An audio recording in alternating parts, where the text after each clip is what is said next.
I want attacking, purposeful football all the time. Now we're going to have backs against the wall and we're going to fight, and we're going to fight hard. You've got to show me all the guts and all the determination you've got in your body. You've got to inspire me. A marvellous kick. That's as good as you'll ever see. And Footscray back in front. I don't know about you guys, but if I see one bloke walking out of here, give the pat on the back from people out there for a good effort, I'll spew up. From inside the centre square. Boys kick the goal. Boys kick the goal. From inside the centre. Hey Pack, welcome to Danny Boyd, a podcast about the best football club that has ever and ever will exist. That is the Footscray Football Club, Proprietary Limited. They trade as Western Bulldogs. I'm Danny McGinlay. He's Tom Boyd. Tom Boyd, do you have a show at the Melbourne International Comedy Festival? No, I was just about to say, very subdued introduction today, Danny. Is that because you used all your juice last night on your comedy festival show? I am an absolute zombie, yes. What time did you wrap up? Got off stage about 10:05. We did a bit longer than expected because when it got towards the end of the show, I got a certain audience member told a great story. So the show's about my vasectomy. Let's bring in Laitham Vandermeer, by the way, just before I get into this. Welcome. Thanks for having me, boys. Well, it's good to have some sort of, representation from the regional parts of Victoria, given that me and Danny are well and truly like suburban city slickers, if you will. Yep. How are you, mate? Yeah, I'm good. Going well. Currently a day off, so I thought I'd spend it on the great podcast with you two. Thank you, mate. Well, to finish this story, I found out the show's about my vasectomy. You're only 21, 22? I'm actually 23. Yeah. 23, but yeah, Jesus. vasectomies are a long way off for you. Mate, I'd retired by this stage. Yeah, that's true. And an audience member last night, so when you get the vasectomy, sorry if this is getting too graphic for everyone, I'll try and, you have to see if it worked by making a deposit in a cup. And that cup, you have to get to the lab within 30 minutes. And this guy found out the hard way that he lived 40 minutes from the lab. So he had to do it again in his car. Oh. So I just started, I go, where did you park the car? There is no right answer. No. He said, I found a park and I went on the other side away from the playground and just hoped that no one saw me. This is that's not a position I ever want to find myself in. No. That's why you live in the city. So most importantly, Shep Dog, as I fondly call you, you've been injured for how many weeks now? I lose track a bit. I reckon I'm around 6 weeks. You sort of once you get to a 10-week injury, you sort of lose track pretty early of where you're at. I think I'm 6 weeks. Return to play to 9 to 10, so about 3 weeks remaining. Yeah. So you did it obviously just before the season sort of kicked off in was it a training incident? Well, it's those sort of scratch matches you play for probably 75% of training. Yep. So it was first, generally 10 seconds, Adam Chalor's kicked the ball forward of the ball. I've gone for a ground ball and been cleaned up by a teammate. Won't name. Come on. Can you give us what their name rhymes with? Nah. Or Initials? Can you answer this? I actually ran into one of our great ex-teammates, Tom Campbell, on the weekend. And, Tom's going great. It was great to see him. Had a good chat. I remember He's at St Kilda now. He's at St Kilda now. I was talking to my mum and dad about, how nice a bloke he is, how nice his parents are. And I said, I've never met a guy who could injure his own teammates as well as Tom Campbell did. There was we needed to bubble wrap his elbows, knees, head, hips, everything because he could just hurt someone. Was it someone who may have got a bit of a track record of hurting other people at training? Nah. First time? Yeah, first time. What's the aren't we naming them? Yeah, actually, yeah. Why not? aren't you Because he naming didn't mean it. Yeah, but that's all right. Nah. Oh, no, Lachie McNeil tackled me, unfortunately. Oh, Jesus. He's been doing Sack it all him, day. cut him. Nah. Actually, let me ask, what is what's the etiquette with that? Does the coaches get angry at him because he's injured player? Or is it like, oh, well, you went hard. Congrats. He went, it was a fair play. I went to ground ball and he's obviously bringing his pressure as a forward and he's clearing me up accidentally, but it's a tough one, right? Because you got to play it. You kind of just have to. I mean, part of I remember during pre-seasons over the years, you want a couple of players to get injured because it means you're pushing them hard enough. You're getting them right near that edge of what they're capable of. But innocuous injuries like that, they just suck. They always happen. That full-on scratch match just before week first before one. There's always one. Yeah. Always one. I don't know if we had one, but I was the one before that one. This is probably me just thinking about myself, but there were also, those trips we used to do, we'd go up to Ballarat or something before the season and you'd be all over the shop, you'd be doing appearances and talking to people and then they'd be like, hey guys, we've got a 7K session we've got to do in the middle of it. people always get injured in that one too because you're not at the same ground as you used to. You're traveling on the road. Marcus Adams wants to jump on your back and wreck your shoulder. Yeah. But it's sort of a funny time of year. And the other thing is it must be really frustrating, obviously, because you've done the whole preseason, presumably. Yep. You've got yourself as fit as you probably ever have been, and then bang, you break your leg. Is that was the prognosis? Yeah. Well, it was a hair. So I originally got tackled, and it was sort of a corky because in the moment, Chris Bally, our physio, shout out. Shout out, Bally. Most boring medical updates in the history of the world. I did. We did watch it before the season started, and I just texted Bally afterwards. I said, "Mate, can you give it something? These suck." It doesn't actually represent the type of guy he is. No, he's such a larrikin. He's so fun and interesting, and he just. So he needs to be more like Dr. Nick from The Simpsons, or a bit of Scrubs. Or what's the fancy vet's name with the blonde hair? Oh, Dr. Chris Brown. Yeah, get him to be Dr. Chris, Hey, Dr. Chris Bell, close enough. Yeah. That works. So you had a corky, thought it was fine initially. So then trained that following Monday, had a run around. I was only meant to walk laps. I said, "This is fine, Chris. I'm going to have a couple run throughs." So did 4 80-metre strides. Felt good. I was like, so we progress. Come in on the Tuesday. Wasn't right. Yeah. I was like, we'll see how we go. Corky, next day after, usually not that great. Roll into the Wednesday, hoping to train through that to be able to play on that Wednesday in the Saturday that in Ballarat, as you said. And then probably did a couple of drills. I'm just like, it's not it. Had a kick and I was like, whoa, that's probably not it. Yeah. Then went and got a CAT scan. Actually, I didn't even explain it. So I got an X-ray at the moment of the injury. So that had nothing. And then wow, the Whitten Oval's really upgraded. They're not all Whitten Oval. Western Hospital, wouldn't it? That was at the Braybrook. Oh, right. Well, they got an X-ray machine there. Nah. I went within an hour to an X-ray. Oh, okay, right. Sorry, play on. I haven't explained well. Anyway, I got a CAT scan after that Wednesday session. Just a little hairline fracture straight through it. So and they must have just felt like very off once you started getting moving. Usually corkies are pretty good after 4 days, but this wasn't getting any better. It's hard to describe to people. Like I've had genuine conversation with people where they go, "What's a corky?" And I'm like, how do you not know? So, these people don't have older brothers. True. And also these people haven't played footy for a living or footy, at the higher levels, because when you get a proper corky, particularly I used to get really bad ones in my calves. And then, if you got bad ones on your ITB or mate, they're some of the most debilitating injuries. But the unfortunate thing is, one, you can play through them, and two, you can train through them. Yeah. And usually the suffering through a session, like you were saying, usually you feel pretty good after that once it gets moving again. Yeah, definitely. So you probably knew straight away as soon as you got through that session, like, oh, this is a bit strange. Yeah, definitely. It's just, you look like, I get a scan, and the old phantom scan. The scan, nothing appears on. So I've gone in to get an X-ray, and I've come back, and the boy's like, phantom scan, etc. Then I train.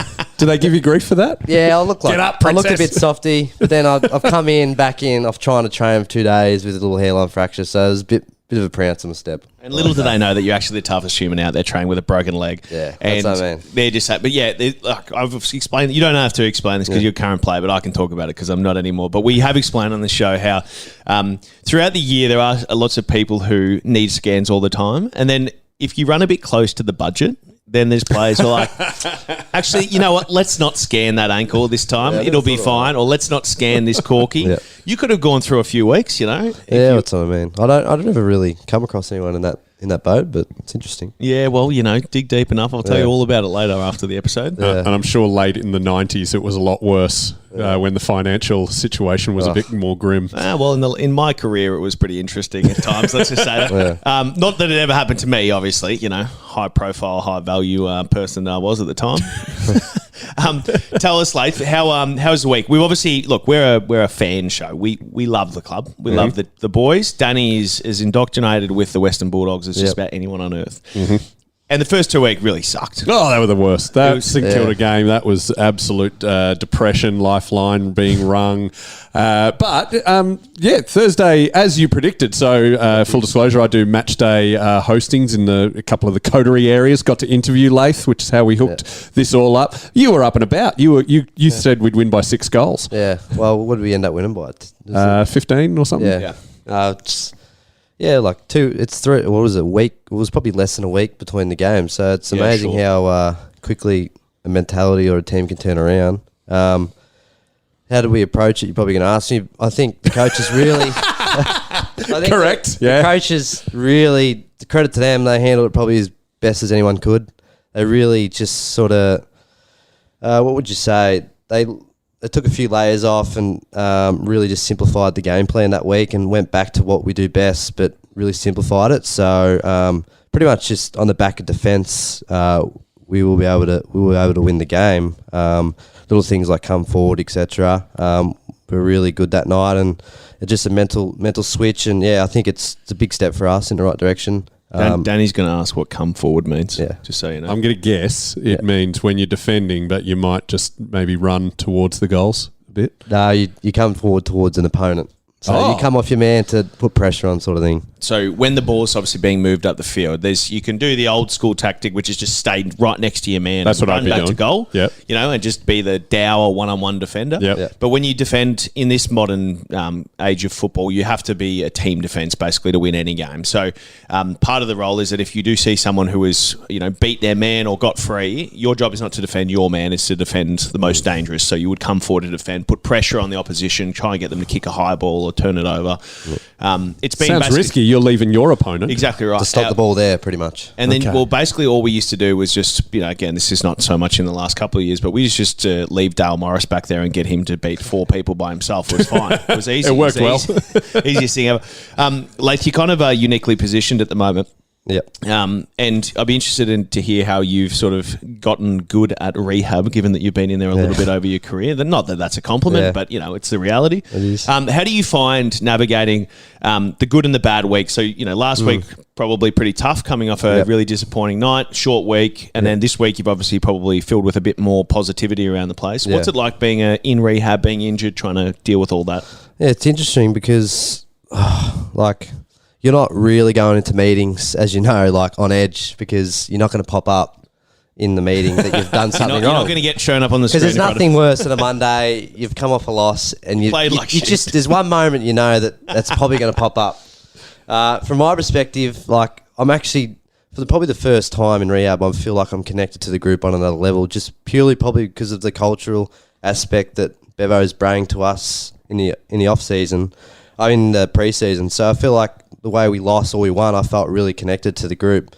But from my perspective, I've probably tried to be a positive figure just because I'm a very chirpy guy within the group. So me bringing that same energy from the rehab point of view in the change rooms, I think I've got a sort of mentality that if I keep that up, that something good will happen in return.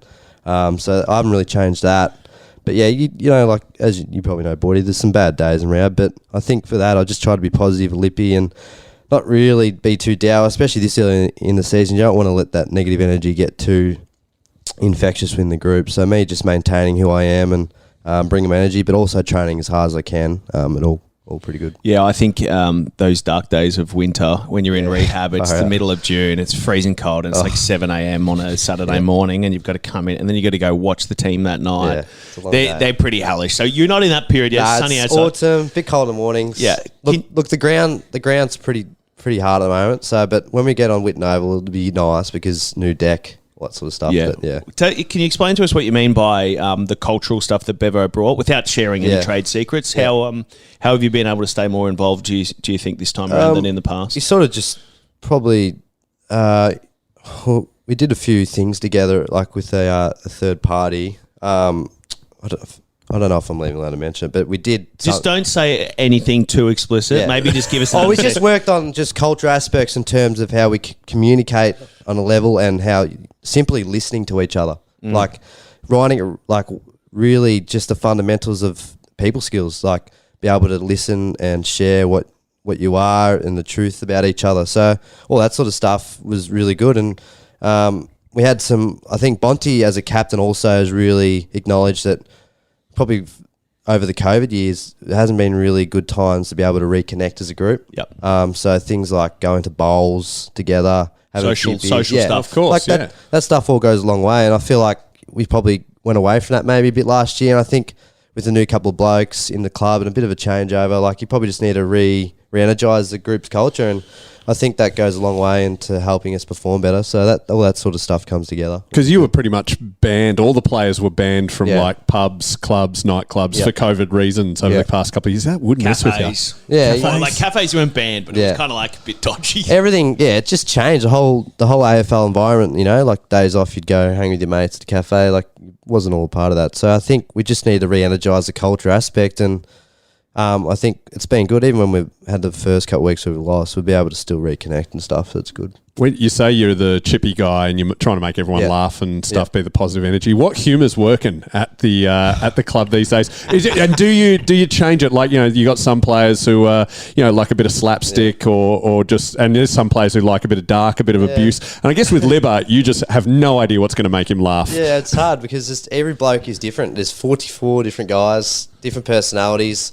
And for me, like new guys coming to the Wars, you sort of got to evaluate what their level of intake is of your tolerance. You know what I mean? Who's the best crowd? Who's easy to make laugh? So it's not even more make laugh. It's just like that friendly banter. Like Bailey Dale, for instance, just little stuff like, he's a bit down last couple of weeks, had a bad loss, and he's had 30 this week. I know he had 30, so every time he lit me, I was like, a bit more chirpy today. I've had your 30. Just little stuff like that. Consistency from your Dale would be like nice. Stuff like that, up and about, just because you had your little 30. I don't know, little things like that. Me and Chris Bell, for instance, got a great relationship. It's honestly hard to put an exact word on it, but each bloke and me have a different relationship. But I think just little friendly banter with anything is the way I go. It's such an important part of footy. Footy, like, when I was playing, I always used to think, you're so busy with footy. But in reality, so much of the time spent at the club, which is a constant battle that the players are trying to push for, is like, let's make it as efficient as possible when we're there. But it's always going to have downtime because you're always going to have guys who are getting treatment whilst you're doing something else, or there's breaks, so in those periods, to make the day tolerable, for one, you've got to have a bit of fun. You've got to be able to play table tennis or, abuse each other or have a bit of a laugh or a muck around. And equally, I think, the hardest part is when you come in on say last Monday or whatever it is, straight after a St Kilda game, to get the banter going early so that people can get back into the fact it's like, we lost, we're going to get abused this afternoon, most likely, about how we played. But we still have to all stick together, right? Because, it's round 2 and we've got a long season ahead of us. So do you come in fiery on a Monday after a loss like that, or do you just kind of read the room and be like... read the room massive. Because you sort of have that first gym rotation about, I reckon, 9:30. And that's the rawest of the boys, like before meeting. Some boys have had a decent game. Some have had some terrible games with back for a loss. So you sort of just got to read your room, read what they're vibing, You can't just come out swinging early. But especially after a win, mate, it's a good gym session that Monday. Like the boys are up and about.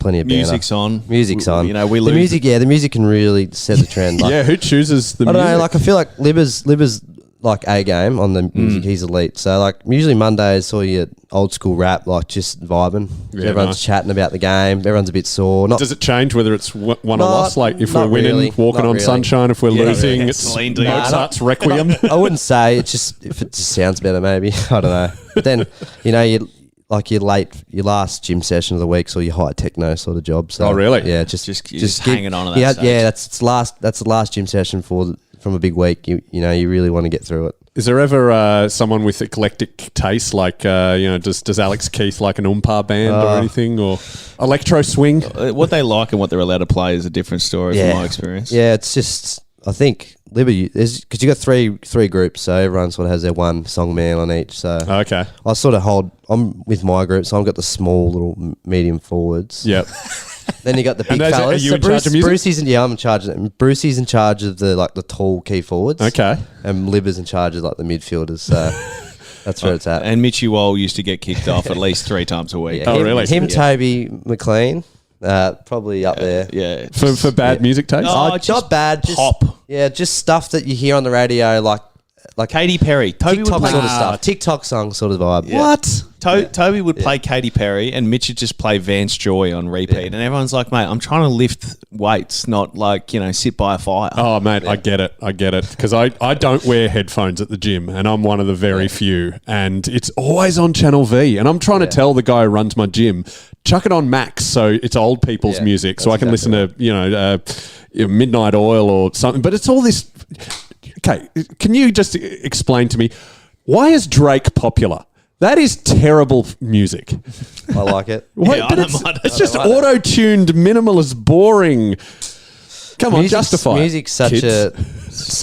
it's an awkward topic for people. It's hard to really put a chair on the top of why they like it. I don't know. It is hard. It is a bit of a secret weapon, though, when you've had a really shitty week and then you go out there and they bring the speaker onto the ground so that you can actually listen to some music. Now, at Windover, that's a hit or miss because usually it's about 50 kilometres an hour wind. only And you can only hear it one end. Yeah, one end of the ground. Mate, shift gears a little bit. I remember I told Danny a little while ago, there's two players that have stood out in my mind when they joined the footy club. For their speed. It was Ed Richards had one session. His first session, he ran past about 4 people, and all of us went, "Oh, geez, he's actually faster than everyone here." And you were the other one. Yep. We need some pace in the team. It looks like at different stages this year. We've gone really tall, which we'll ask you maybe a little bit about, but we'll just be careful about what you say because selection is not your position to comment too much on. You are being so protective, Foyty. I understand that this is a difficult position. Yeah, I've been here. You're the interviewer that you always wanted. Yeah, exactly. But so, your pace is obviously something that you've, prided yourself on. It's obviously an advantage for you. Do you see yourself coming back playing up forward? Are you thinking of playing, that more traditional halfback role or wing that you've played in the past at different stages? Where do you see yourself playing your best footy this year and the next sort of month or so? Yeah, it's because sort of on the back end of pre-season, I was moved to halfback originally because sort of Adzi was out with the calf and they sort of moved Caleb up to the midfield, which he's doing really well now. I probably played a couple games, went pretty decent in there. And then, that first 10 seconds of that game, I was actually at the halfback. So, I was pretty keen to explore that move. But, as Bevo, he loves players to be able to play multiple positions. So, I think it's a good sort of weapon to have in the back of the pocket because, if I come back in a team and depending on the position we play and what week it is, I may be able to move from half forward to half back because I definitely think half back with the speed aspect, it's quite handy because you'll be able to break lines and You can come forward. come forward. Is that right? Is that right? Don't do that right? Definitely get there quicker than others. But really, everyone who plays down back or at halfback specifically are just there to either try and win the kicking out duties so you can have 15 free touches a game or get free handballs off all the big blokes who take intercepts but can't kick. So that's that. My sister's recently moved to halfback in the VFLW and she had more disposals than she probably had all of last year. I reckon last week. Well, that's what I mean. Yeah, I'm not about disposals because I've played that sacrificing role as a small forward to be able to play my role. So to go half back and get a bit more of a lick is always nice. But I'd probably think I'll probably come back and play in the forward line just because, like you said, we've probably lacking maybe a little bit of pace. But like Artie last week was pretty good. So you never know. This week's a different week and, Artie could pop up and really have a good game and cement his position. So I'm just probably going to take it week by week and have a chat with Bevo maybe closer to return date. But small forward back. I'm not really too phased at the moment, to be honest. I think, look, I obviously understand the question I'm about to ask, but I think for everyone out there and for Danny, I think the understanding of how much sway or how much input you get as to where you play is a really interesting thing because say, if I look at the team, you've got Caleb and Bailey down there playing half back. They've both been, I know Caleb's obviously played a little bit more up the ground, but they've both been All-Australian players over the course. So you can look at that and whilst both backing your own potential, but being honest that these guys are probably not going to get dropped for you in any sort of quick sort of set of circumstances. How much input do you get to have, say, with Bevo or with any of the line coaches, say, hey, man, I think I can really offer something here. What do you think about that? Or, what's my best chance of basically getting in the side? Yeah, that's probably what it comes down to. Like, I do look at them too and you're like, well, reality is, like, their foot skills, I don't think they're going to be getting dropped in any other team in this competition. So it's not a bad way to look at it. And I think just the way the circumstances are with how we are up forward, maybe, I don't really have much input personally. Preferably, I don't really care because I'm probably in a position in my career where I'm just trying to play as many games as possible to establish myself. So wherever I play, I'm just going to put my hand up and give my best. And I think once I probably work into the team in a few more years, maybe the input aspect will be a bit more, I'll be able to do that. But at the moment, I don't really care, to be honest with you. It's also much easier being in the side and then someone getting injured and you being like, I can play halfback. Then it is going, put me in the side to play halfback. The team can change dramatically in a week, injuries and stuff. As a footballer, it's so hard to stay and have a long-term look at it all, because reality is that the team from round 1 to the end of the year is dramatically different. So how do you combat that internally? Because fans think round 1 means like I know is worth 25 points. Personally, I'm a bit too obsessed with round 1. Like I put it as soon as off season comes, I train like a maniac and all of that sort of stuff. And reality is, you come back and like you play in that round 1, and then maybe you're cooked, or because in recent years, whatever, I've started round 1 and I've got injured that mid-year area. So to be honest, look, you got to stay focused on week to week, and you just got to have that mentality that any week can change, and when your moment comes, you just got to take it. So how are we feeling about this week, mate? What's the plan? Are we going to win? Yeah, now we're talking. Yeah, so what do we had a 9-day break? It's been really good. The boys, I felt like this weekend have had a really opportunity to sort of relax away from the game. As you know, it's important to be able to get away from it. And the F1 was on, so yeah, they got to strut around. A lot of boys post their stories and all that sort of stuff. You wouldn't have known they're there, but Jesus, they told everyone loud enough, didn't they? I think this week, I don't know if it's going to be wet or not, but I think it is going to be wet. Yep. Historically, how do we match up against them pretty well? I don't know about the record against them, but I think we've. I can tell you they've won the last 2 against us, but invariably we beat them because there is a bit of a one-sided rivalry between the Tigers and the Dogs. I think the momentum and the coaching switch of how we simplified everything and just really took it back a couple of steps is just.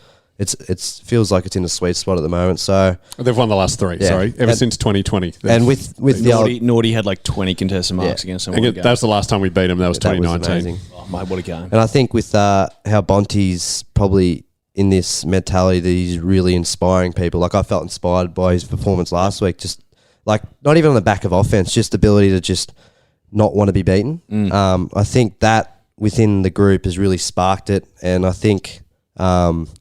I think just the mentality of not wanting to be beaten, and that's going to go a long way into the momentum we're going to build. So I feel like we can really, I think we'll win this week, obviously, but yeah. Why would I know the answer to this, I think, but why would players need a break after 3 weeks to refresh? I know it sounds like an obvious question, but I think a lot of fans are sitting there going, "Boys, you've played 3 games of footy. It's like it's not that big of a deal. You know, why would they need that sort of 9-day fortnight? And why is it so important for the coaching staff to utilise that time to actually give players a bit of space to do some social things or to be themselves?" It's a good question because I don't know. It's like the build up of those 3 weeks felt like.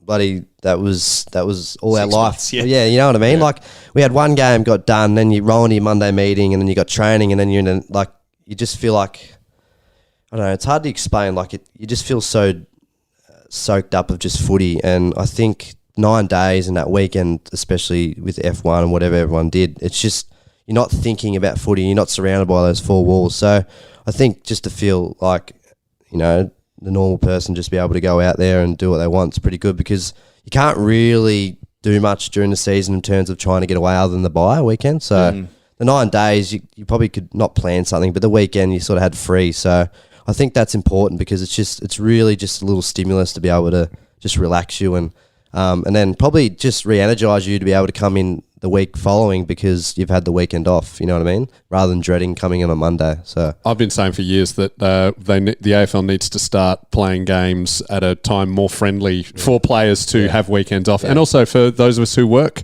on weekends. Tuesday afternoon, great time for a game. Just for hospitality workers, the comedians. This is what we need. Yeah. I don't know about that. Nah, neither. Like last year I played on 2 Wednesdays in a row.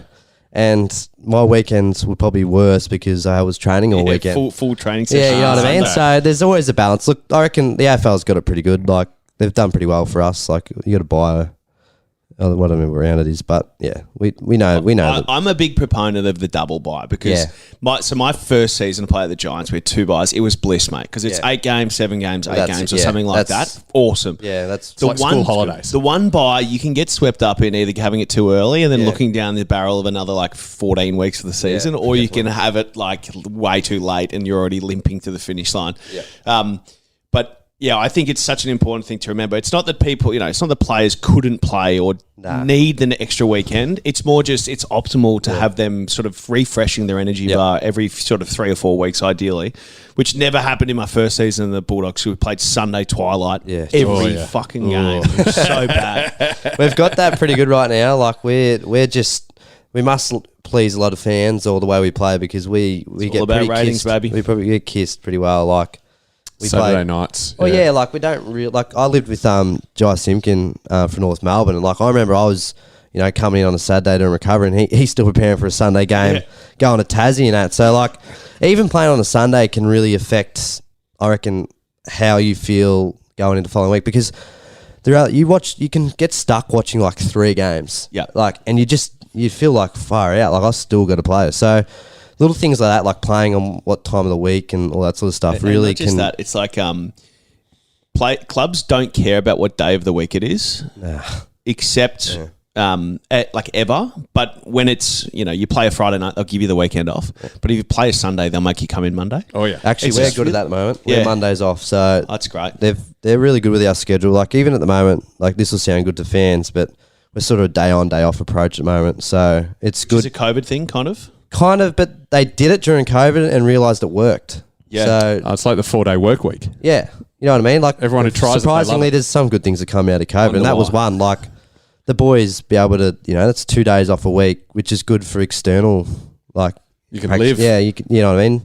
Sometimes you actually crave coming in because you're getting 2 days off. But so important, it is important because, in the past, it's not like we did anymore. We just spent more time at the club. Yeah.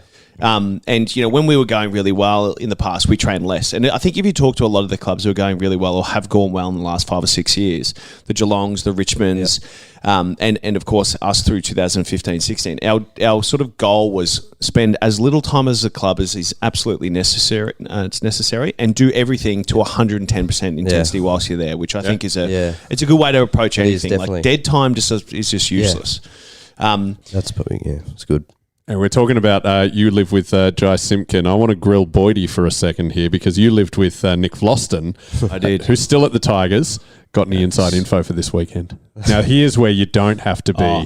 You don't have to. We don't have to worry about what'll happen. Actually, you probably don't want to get Vlosten in trouble. But I definitely don't have any inside.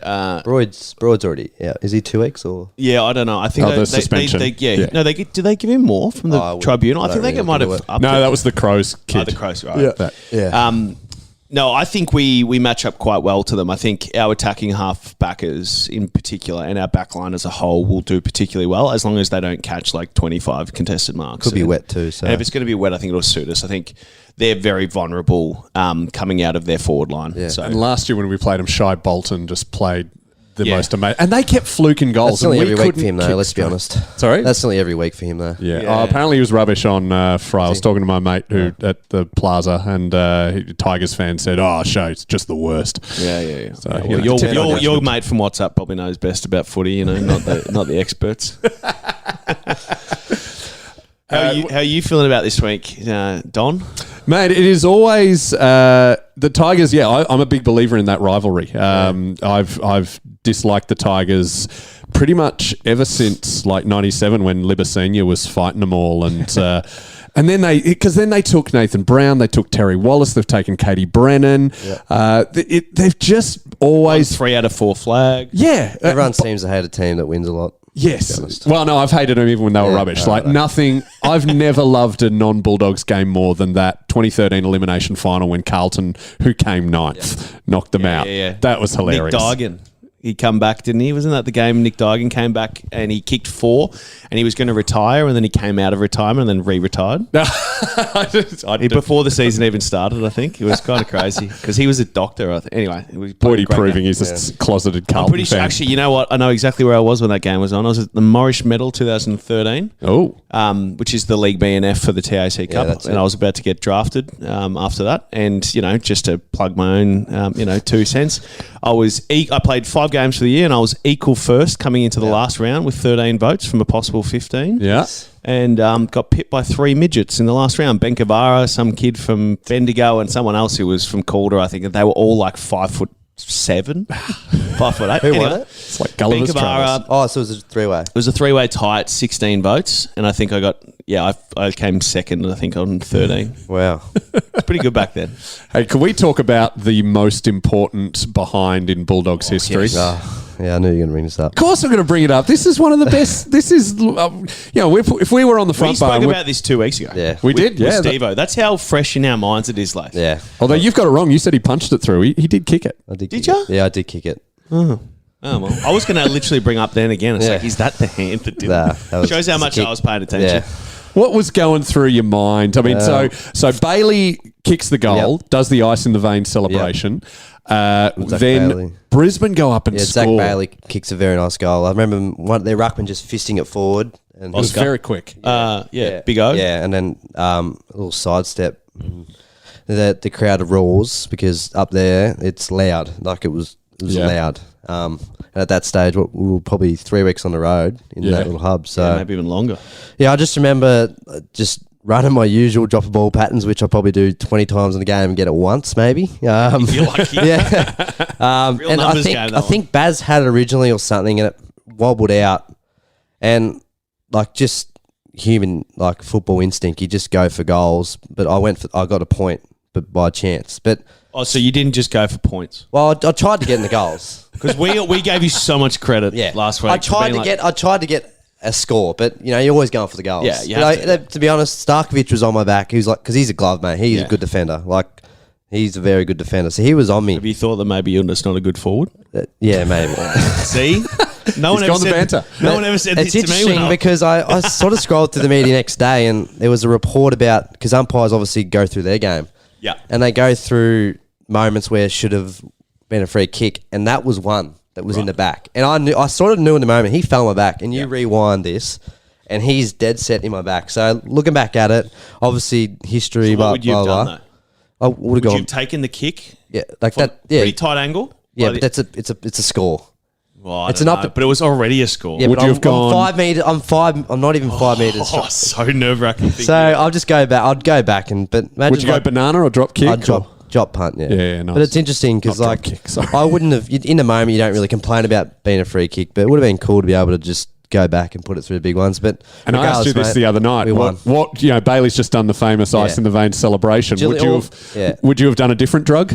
I don't know because Pulled a cone? you see so many people. Well, not that many kick a winning goal in the game. So like, And it was a goal on his left. yeah. Oh, mate, It's ridiculous. that whole form line for Barry in that finals was just like just elite. Do you call him Barry?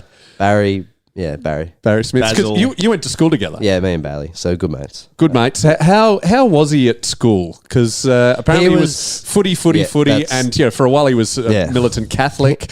Yeah, he'll own up to that. Like he was just footy, but I don't know. A lot of kids are. He probably maybe just took the extra, probably couple of steps in that direction. But He's a full 100%. you can't. He doesn't regret it. Like he's where he's now probably because of those commitments he made as a junior. And yeah, like he's obviously matured now, and everyone does within the four walls of the footy club. Like you see kids like Dom Bendendo, like they come in pretty raw, but to be surrounded by a professional environment, you always end up really getting the balance between footy and life pretty well, and you become a better person. You do think you know what you're doing when you get there. Yeah, which you don't. do. Yeah, I could not agree with that anymore. Like, I remember I was just driving. I don't know what. I must have been leaving the club, and because I used to swim at Vic Uni on my days off and stuff. I'm like, why was I going to Vic Uni? Like. Doing that, like I'd still swim days off, but I'll go to MSAC and like enjoy it a bit more. Like going to like there's just little things you're like, what's wrong with Vic Uni so much. pool? Well, he wasn't living out there, I presume. No, so I'm just like traveling on the west side near a footy club, thinking like. But anyway, I'm just in just little things which you thought you were doing the right thing by going to the where we usually swim. Oh, okay. like going to a place that's just going to the pool just that's reminding me of being in a footy club. Like not trying to get away. just from the wearing game. yourself down. Just in case Bevo's there. Just going, oh, well done, Laith. But Well it's done. interesting we talk about that because I reckon every player would be like go through their career and especially their first year and just like I thought I knew this and it's amazing. Why did I do that? Yeah, Or but why did you I don't know say- any better. Or and like in hindsight from my career, I remember being so, and me and Danny have spoken about this, being so consumed by what people were saying or thinking about me when, at some stage in your life, you just get to the point where you just don't care what anyone else thinks. Well, you still can't get there. I hope you've come to the realization that we did love you, Boydie. Well, some people did, yeah. Yeah, definitely. the 50,000 fans. I've recently been inducted into the Western Bulldogs Footy Forum. That is hell on earth. Like I've got an uncle. Shout out to Paul, which he would love because he's been a great role model for my career in terms of just talking to someone, but he's in this page, so he loves it. Like he loves it. But well, hang on, there's a few. I'm like, he's that uncle. You get a phone call from him, and if you don't have that hour spare, you just let it roll through. Oh yeah. Like I've got to give myself an hour to be able to talk to him because, it's he basically talks about this footy another forum. podcast. Yeah, it's just not recorded. A couple of it'd be interesting. I'd never want to be part of that. No, I feel like I'm far enough emotionally removed that it's okay. But some of the stuff that you're like. And I think a lot of people, and this is something that I experienced in my career, and don't make any comment about this because, it's not worth it. But so many people are either coterie members of the club or just long-time members of the club, think they own, someone or something. Yeah. Like they have this real sense of ownership about how the team's going. And when the team's not going the way they want it to, they're like, this is a personal offence to me. And given that I've done X, Y, and Z, and it's so interesting. And I said this the other day. I said, clubs can't survive without members. So members are the two most important groups in terms of an output on the weekend are the players and the members, because the members pay the players and the players do the playing, right? Now, coach is obviously very important, all that. Like everyone's important, but you literally can't play a game of footy without players or members.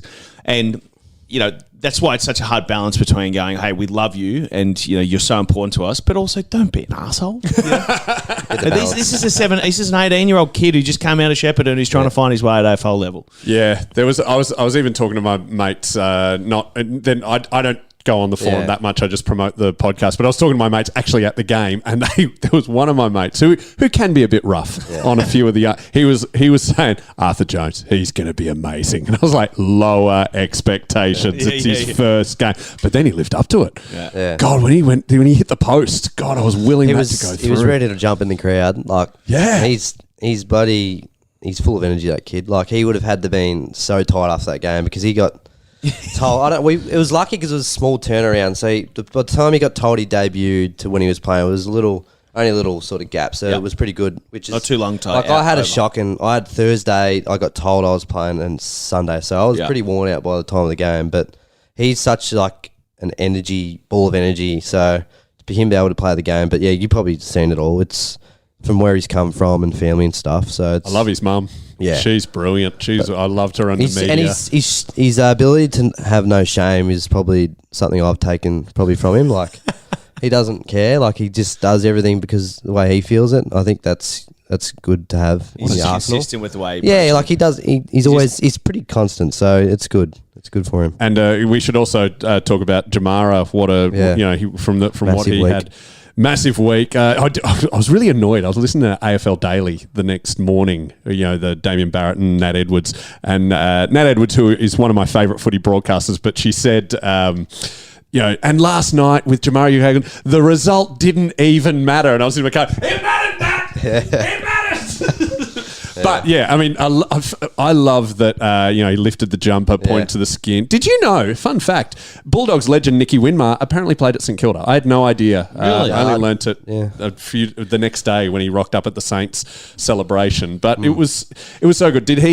Was there much chatter about that or? No, that was totally unexpected. I think, but I think we all know he had a massive week, but can you explain what the massive week's like around the footy club? Because without needing to comment on all the stuff that happened, unless you want to, I think it's hard for people to understand why something big happening off the field, how it impacts not only obviously the individual player, but perhaps the rest of the group. It's a good question because you always see external stuff happen to a club, front sort of headline of the news pages, but because that happens, and then next minute the whole club has to get onto this, and it sort of takes away what you're trying to focus on. We roll into there, and we sort of got to help Jamarra in his process. So it's it's another what do you call it? Sort of weight on the shoulders. Ball to juggle. Yeah, you know what I mean. Like we've just lost, so we've already got to deal with that. Plus what the media is saying about us. So with that as well, it's as a whole club collective, it's quite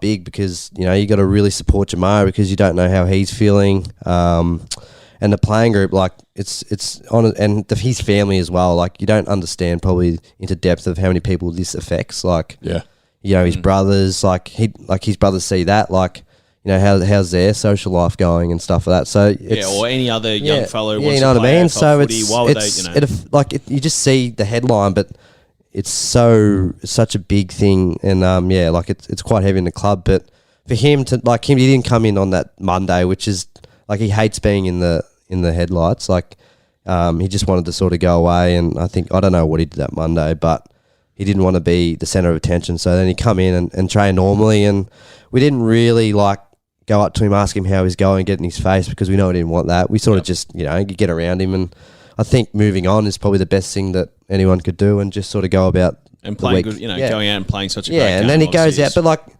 he's a star, mate. So we've seen how good he is. So it wasn't by surprise he was going to come and kick 5 because he can really do that any week, and he puts in the yards. Him, Naughty, and all the tools work really well together off the field. So for him to put that performance, it's good that he did on a week like that. But you can see it probably happen that many times. He's going to get so amazing. And we, as 3 white fellas, we would have no idea what it actually is like to be racially abused. Really. And we love it for it. Although, speaking of heritage, I sent this to you, Boydie. Yeah. There was an April Fool's joke put up in one of the Bulldogs forums that we're going to have a new jumper celebrating our Italian heritage. And there was a picture of Rory Lobb. Are you bringing it up? In green. In green, so it's the red and white stripes. Did you think it was going to happen? I could tell. It looks kind of good. It looks fantastic. It actually looks really good. Yeah, it looks good. I'll put it up on our socials, and I've contacted someone at the club, and I've gone, can we do this for real? I know it's an April Fool's joke. Can you imagine we have Italian match? Green though, like does that, you can't, It's just too many different. You can only do a France sort of one because you can't bring in another colour, can you? Nah. But we haven't had amazing French players. We've got Liberatore and I'm Dutch, that's closest to the flag we'll get. Yeah, but it's like the other issue with Danny's idea is like, what are we going to do? Do a different like ethnicity or different country of origin every round? We do Vietnamese, we do Ukrainian. Do you know this thing called the soft salary cap? You know what that is? You've told me about it. We can't spend like millions of dollars on different jerseys the whole year is what it means. It's a shame. But we've also got Franco Cozzo. Are you young enough to know Franco Cozzo is? When you drive up Dynon Road, to go to Barclay Street? So, like, if you're coming from the North Melbourne side, there's this big furniture joint. I haven't seen it. And he used to do his own ads in the 80s and 90s, and he'd do them in 3 different languages. Do them in Greek, Italian, and English. And it was Gran Sal, where in Brunswick and foot this guy. Yeah. And he's an absolute legend. This is the problem with Laitham Vandermeer. Actually, I might have heard you would have seen foot that. That all comes from him. Because Laith is so young, he doesn't even realise he's got one of the best nicknames. Yeah. Where was I born? When? 1999. So 99. Pretty happy to claim that. Yeah, well, and you're 95. Like, did you? I'm pretty sure we discussed this when I was interviewing you, Laith. Boydie, did you ever watch Seinfeld? Oh, no, I didn't watch it. Right. So I'm actually still too young for Friends, pretty much. Seinfeld's way better than Friends. Yeah, but like timeline-wise, Danny, we're not here to argue. So Laitham doesn't know why we call him Vandermeer Industries. And also Pat Lipinski didn't know why we called him the Pinsky File. It's genuinely... Yeah, I don't either, mate. Don't worry. I mean, Danny, when were you born? 1975 or... 82. Wow, that wasn't a bad guess. Yeah, it's not bad. Actually, It's a shame. All right, so we should wrap up soon. Is there any? Do you have anything you want to plug? Like, are you doing anything? You got a side hustle? What are you doing off the field? No, I'm going to be fiery. So dead set. Yeah, that's awesome. One of my best mates is a fiery. So I'm pretty committed to that. Not much I can do right now, but I think not get injured. Yeah, well, me, Rourke Smith, Bailey Williams, I think, and Caleb Daniel are pretty keen. So. To all become fireys. Yeah, they're all pretty keen. It's hard to get in. Yeah, it is hard to get in, but it's a weird process because I can't really do much until I finish footy. So yeah, I want to try to find something out there. If anyone's got anything, come work for me, mate. Something to something to educate me off hand field, out some flyers for a comedy show. Yeah, I don't know, something like that. Barking. Yeah, barking for tickets. Yeah, nah, yeah. That's right, Matt. Yeah, I was going to say. I mean, I've been doing a lot of work with the CFA volunteers, particularly recently, and it's such a great fit for footballers because it's working in teams, it's physical activity, lots of days off, which footballers are prone to enjoy. It's pretty perfect. The only problem is that usually you have to have another job left. So in the meantime, to try and become a fire while you're still playing footy, probably work out what that other job's going to be. Yeah, no, 4 days on, 4 days off. 4 days off. So we do have a couple of ex-teammates that went down that route. Yeah, it's a good life. All right, sweet. Well, predictions for this weekend. How much are we going to win by, Boydie? I think it'll be a tight game. No, I don't. Actually, you know what? I got one more question to ask. Okay, have sweet. you watched much footy this year? Enough. From other teams? Let's just not enough. talk about our team. Yeah. Do you think the footy looks as shit to watch as I do? Oh, here we go. Kane Corns. There's some really bad games out there from good sides. But you watch Collingwood play and or Melbourne. They're just good to watch. Yeah. But then, some teams, it's funny because Collingwood play a very go forward style, so the ball's always moving. So you feel like you're always watching something exciting. But I don't know. I don't really care if teams are playing shit footy, mate. As long as they're winning.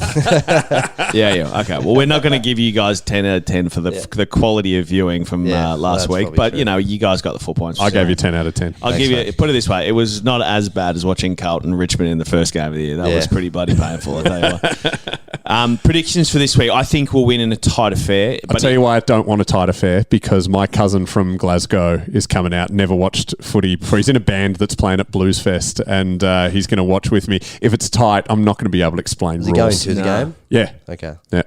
It's going to be I think it'll be like 58 to 64 or something. Yes, I think if it's going to be wet, it's just going to be stoppages. But I feel like an 8 point sort of win. Something like that. We're in front the whole game. Who's going to be the one to watch this weekend? Not the best on ground, but who would you say is the one to watch? And don't give away any selections too early in the week. Who's the one to watch? Bontempelli. Nice and easy. I like the way Ed Richards going about at the moment. Yeah. I can't say Bont because that's exactly too right. mainstream. Don't say Ed Richards is sort of in the form to be able to put a blazer on in the year. I reckon he's that sort of form. Do you actually care about that? Because so often they I don't. say But it's a good way to explain how they're going. It's a good way to negotiate your next contract. It's a good way to explain how they're going as a whole. So I like the way Ed Richards going about at the moment. The balance between defence and offence, doesn't take too many kick outs. It's good 1-on-1, good in the air. He's got the good balanced game. So how much are we going to win by? I reckon 8 points. There you go. I want to blow out 10 goals, please. Yeah. That'll be great. We didn't ask what it was a prediction, not a hope. My prediction is I will be very patient with my cousin and my 9-year-old son as I explain rules between them both. How is this week really important, do you think? It feels important. Yeah, I think just to get 2 on a trot and you're suddenly 2-2 and then the week after that, we only go week by week, obviously. Of course, yeah. But you get this, it's 2-2, and then you go into next week after that, you go into 3-2 positive. So especially I think because we got this week and then we're going to that Magic round in Adelaide. Gather round. We're playing Port, so it's really nothing for us. Yeah, well, that's always a bloody nice game to watch us Port up there. It's always good to play in front of their crowd. And then I think I don't think anyone will show up. And we're not coming home. I'm also not sure Adelaide's I don't think we're coming home after that game or anything. So I think we're going to stay on the road from Adelaide to Perth. So it'd be good to get some momentum going to that because good to be in a good mood for all the partners and wives who are about to be left at home for 2 weeks. Yeah. Thanks very much, Laith. Appreciate it. Thanks for having me, lads. Great Don't forget, Comedy Festival, Monday nights, Melbourne Town Hall. The show's called Hard Nut. On your Laith. I gave my childhood to that roar of the red, white and blue sea, and the knowledge that you had two loves, the Bulldog boys and me. 20 years on, I feel that longing hanging in September air. But the reason I go every week is to pretend you're still there. And they will find the glory one day, and I will throw it at your feet. It's a long, long road they're running for you, the dogs of Footscray streets.